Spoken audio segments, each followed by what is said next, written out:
জমে উঠেছে ঢাকার 2 আসনের নির্বাচনী প্রচারণা। ভোটারদের মাঝে বিরাজ করছে ব্যাপক উচ্ছ্বাস। কেরানীগঞ্জ উপজেলার সাভারের 3 ইউনিয়ন নিয়ে গঠিত এই আসনের রাস্তাঘাট, অলিগলি সব জায়গায় প্রার্থীদের তোরণ, ব্যানার, ফেস্টুন, পোস্টারে ছেয়ে গেছে। বড় বড় শোডাউন, গণমিছিল, সামাজিক কাজ এবং বিএনপি চেয়ারপারসন বেগম খালেদা জিয়ার রোগমুক্তি কামনায় ভোটার সংযোগ করছেন প্রার্থীরা। বিস্তারিত জানাচ্ছেন ইয়াসিন রানা। প্রায় 5.5 লাখ ভোটার ঢাকা 2 আসনে।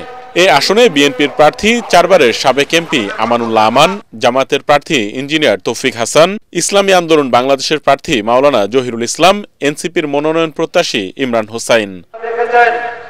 নির্বাচন ঘিরে প্রার্থীরা বড় বড় শোডাউন, গণমিছিল, সামাজিক কাজের মাধ্যমে ব্যস্ত সময় পার করছেন।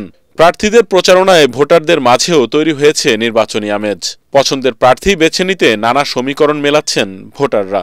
চায়ের দোকান থেকে শুরু করে বাজার, ব্যবসা প্রতিষ্ঠান সর্বত্রই চলছে নির্বাচনী আলাপ। আমাদের এলাকায় শান্তিপূর্ণ হোক, সন্ত্রাসমুক্ত হোক, চাঁদামুক্ত হোক এবং কোরআনের আইন দেশে চালু হোক। আলহাজ আমানুল্লাহ আমান সাহেবের প্রচারণা একটু বেশি। 4বার আমানুল্লাহ আমান নির্বাচিত হয়েছেন মাননীয় সংসদ সদস্য।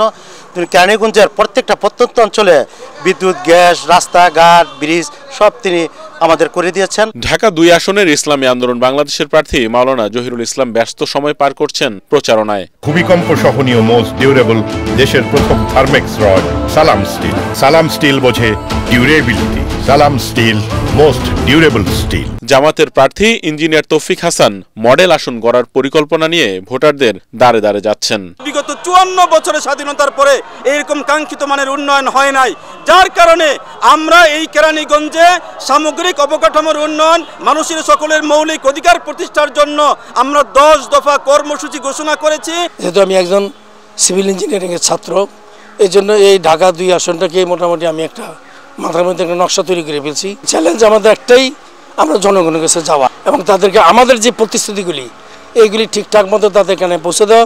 যেহেতু তারা বিশ্বাস স্থাপন করে যে বাংলাদেশ জামাত ইসলামী কোনো ক্যান্ডিডেট যদি ক্ষমতায় আসে তারা বিশ্বাসে ভঙ্গ করবে না। খালেদা জিয়ার রোগ মুক্তি কামনায় দোয়া ও মিলাদ মাহফিলের মাধ্যমে নির্বাচনী আসনের বিভিন্ন এলাকায় ভোটার সংযোগ করছেন 4 বারের সাবেক এমপি আমানুল্লাহ আমান। তুলে ধরছেন উন্নয়ন পরিকল্পনা। এই নির্বাচনের প্রত্যাশা জনগণের অনেক দিনের। বিগত 3টি নির্বাচনে জনগণ ভোট দিতে পারেনি, এবার তারা প্রত্যাশা নিয়ে আসে জনগণ ভোট দেবে। এবং কাদেরকে ভোট দেবে? উন্নয়নের জন্য, শান্তির জন্য, দেশের স্বাধীনতা সার্বভৌমত্ব রক্ষার জন্য যারা কাজ করেছে, যারা কাজ করবে তাদেরকেই ভোট দেবে। এবং ইনশাল্লাহ সারা বাংলাদেশে যে জোয়ার উঠেছে, বিএনপি ইনশাল্লাহ জয়লাভ করবে। ভোটাররা বলছেন সৎ যোগ্য প্রার্থীকে ভোট দিবেন যেন উন্নয়নের পাশাপাশি ভূমি দখলবাজ, চাঁদাবাজ মুক্ত ও কৃষিবান্ধব এলাকা গড়ে ওঠে। ইয়াসিন রানা, এটিএন বাংলা, ঢাকা।